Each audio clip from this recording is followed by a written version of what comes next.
Hi అండి, నమస్తే. Welcome to Suman TV. నేను మీ స్వాతి. ఇవాల్టి వీడియోలో నేను పొటాటో ఫ్రై చూపించబోతున్నాను.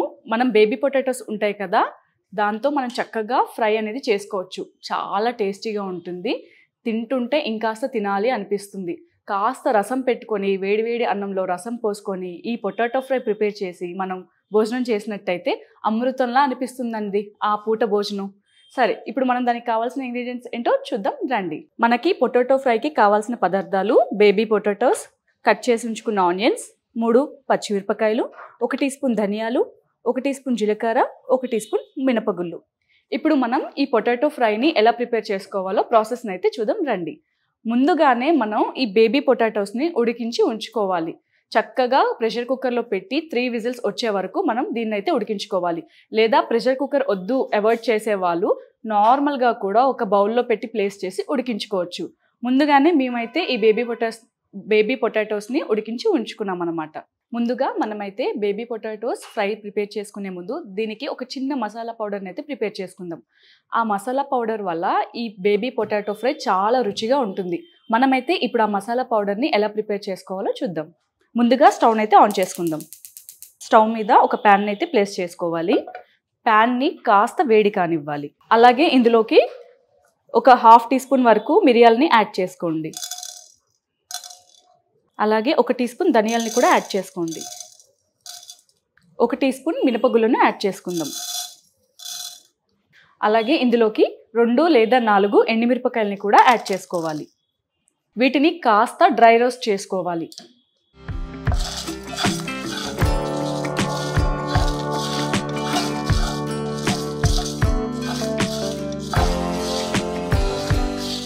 మంచి అరోమా అనేది వచ్చే వరకు కూడా మనం వీటిని అయితే వేయించుకోవాలి.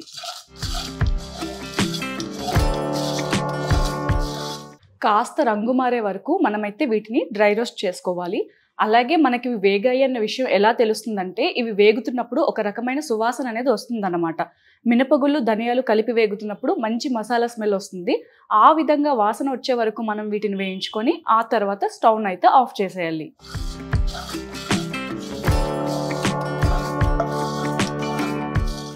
ఈ విధంగా వేగాక మనం స్టవ్ని అయితే ఆఫ్ చేసేసి ఇది ఒక చిన్నపాటి మిక్సీ జార్లోకి యాడ్ చేసుకోవాలి. కానీ మిక్సీ జార్లో వేసాక మీరు ఒక 5 మినిట్స్ వరకు వెయిట్ చేయాల్సి ఉంటుంది. పూర్తిగా చల్లారాకే మనం దీన్ని బ్లెండ్ చేసుకొని పౌడర్లా ప్రిపేర్ చేసుకోవాలి. వేడిగా ఉన్నప్పుడే మీరు మిక్సీ జార్లో వేసి బ్లెండ్ చేస్తే దగ్గర పడిపోతుంది, ముద్దలాగా అయిపోతుంది అనమాట.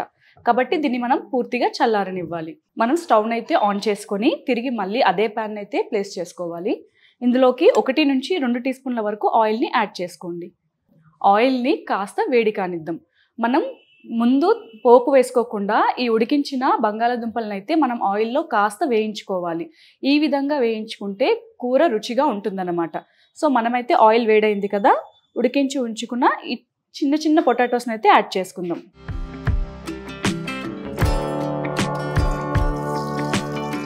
మీరు కావాలి అనుకుంటే పెద్ద పొటాటోస్తో కూడా, పెద్ద బంగాళాదుంపలతో కూడా చేసుకోవచ్చు. కానీ బాయిల్ చేశాక మనం దాన్ని ఒక ఆలుగడ్డని 4 పీసుల్లో కట్ చేసి యాడ్ చేసుకోవాలి.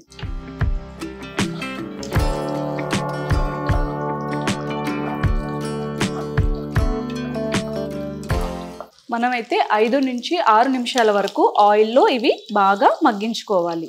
అలాగే ఇందులోకి ఒక 1/2 టీ స్పూన్ పసుపును కూడా యాడ్ చేసుకుందాం. ఒక 1/2 టీ స్పూన్ వరకు సాల్ట్ని కూడా యాడ్ చేద్దాం.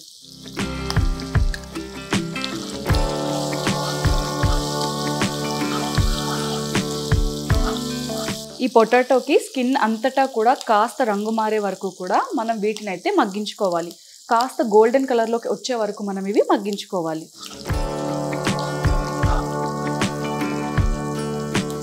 మనమైతే చూడండి, ఈ విధంగా గోల్డ్ కలర్లో స్లైట్గా రంగు మారే కదా, ఈ విధంగా రంగు మారే వరకు ఈ పొటాటోస్ని అయితే కాస్త ఆయిల్లో మగ్గించాలి. ఇలా మగ్గించడం వల్ల పొటాటోస్కి మంచి టేస్ట్ అనేది యాడ్ అవుతుంది. ఈ విధంగా మగ్గాక మనం వీటిని అయితే తీసేసి ఒక ప్లేట్లోకి సైడ్కి తీసి ఉంచుకుందాం. చూడండి, ఈ రకంగా ఒక సపరేట్గా ఒక బౌల్లోకి అయితే యాడ్ చేసుకోండి. మనం పొటాటోస్ని అయితే కాస్త మగ్గించాం కదా, అందులో కాస్త ఆయిల్ ఉంది. ఈ ఆయిల్ సరిపోతుంది అనుకుంటే ఇందులోనే ఆనియన్ యాడ్ చేసుకోండి. లేదు అంటే మరొక 1/2 టీ స్పూన్ వరకు ఆయిల్ని అయితే యాడ్ చేసుకోండి. నాకైతే ఈ ఆయిల్ సరిపోతుంది అనిపిస్తుంది. సో నేనైతే కట్ చేసి ఉంచుకున్న 2 ఉల్లిపాయ ముక్కల్ని యాడ్ చేసుకుంటున్నాను.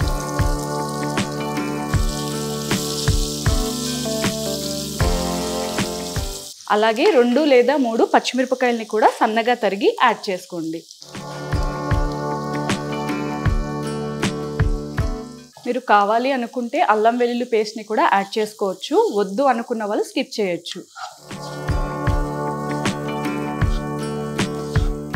ఉల్లిపాయనైతే పూర్తిగా రంగు మారే వరకు వేయించుకోవాలి. కాస్త గోల్డెన్ కలర్ వచ్చే వరకు మనమైతే ఉల్లిని బాగా వేయించాలి. ఇందులోకి ఒక రెబ్బ కరివేపాకును కూడా యాడ్ చేసుకోండి. మీరు క్లియర్గా అబ్జర్వ్ చేసినట్టయితే ఉల్లిపాయ అనేది చక్కగా రంగు మారి వేగింది. ఈ విధంగా ఉల్లిపాయ అనేది చక్కగా వేగిపోవాలన్నమాట. ఇప్పుడు ఇందులోకి మనం ముందుగా రోస్ట్ చేసి ఉంచుకున్న బేబీ పొటాటోస్ని కూడా యాడ్ చేసుకోవాలి. మనం ముందుగానే రోస్ట్ చేసి ఉంచుకున్నాం కదా, సో బేబీ పొటాటోస్ని కూడా యాడ్ చేసుకుందాం.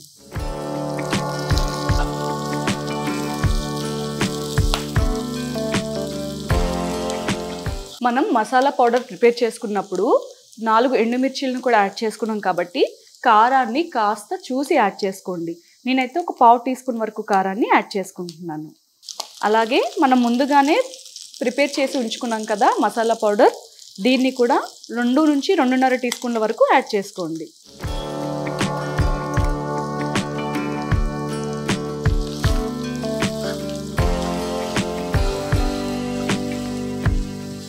అంతటా కూడా ఒకసారి చక్కగా కలుపుకోవాలి. మనం మసాలా అలాగే కారం పొడి వేసాక మరొక 5 నిమిషాల వరకు దీన్ని అంతటా అబ్జర్వ్ చేసుకునేలాగా చక్కగా మగ్గించుకోవాలి. మనం ముందుగానే పొటాటోస్ని రోస్ట్ చేసుకున్నప్పుడు ఉప్పు పసుపు యాడ్ చేసుకున్నాం కదా, మీరు ఉప్పు అనేది మళ్ళీ సరిపోయిందా లేదా అనే విషయాన్ని చెక్ చేసి మళ్ళీ యాడ్ చేసుకోండి. చూసారు కదా, ఈ విధంగా చక్కగా అంత మసాలా కూడా అబ్జర్వ్ అయ్యి చక్కగా వేగాయి. ఈ విధంగా పూర్తిగా మగ్గిపోతే సరిపోతుంది. ఇప్పుడు మనం స్టవ్ ఆఫ్ చేసుకొని దీన్ని ఒక బౌల్లోకి సర్వ్ చేసుకుందాం. చూసారు కదా బేబీ పొటాటో ఫ్రై రెసిపీని. వేడి వేడి అన్నంలోకి కాస్త రసాన్ని ప్రిపేర్ చేసి అందులో యాడ్ చేసుకొని ఈ పొటాటో ఫ్రైతో తింటే ఎంత బాగుంటుందో. ఇంట్లో బంగాళాదుంప నచ్చని వాళ్ళు ఎవరుంటారు? అందరికీ నచ్చుతుంది, పిల్లలకైతే మరీను. సో పిల్లలు ఈ విధంగా మనం బేబీ పొటాటో ఫ్రైని ప్రిపేర్ చేస్తే కాస్త లడ్డూల్లా ఉంటాయి కదా, రౌండ్గా చిన్న చిన్నగా ఇష్టంగా తింటారనమాట. సో మీకు కనుక ఈ రెసిపీ నచ్చినట్టయితే మీరు కూడా మీ ఇంట్లో ట్రై చేయండి, మీ ఫ్యామిలీ మెంబర్స్తో షేర్ చేసుకోండి. మీకు ఏ విధంగా కుదిరిందనేది కింద కామెంట్ సెక్షన్లో కామెంట్ చేయండి. మరొక వీడియోతో మళ్ళీ మీ ముందుకు వస్తాను. Until then keep watching Suman TV. Bye bye.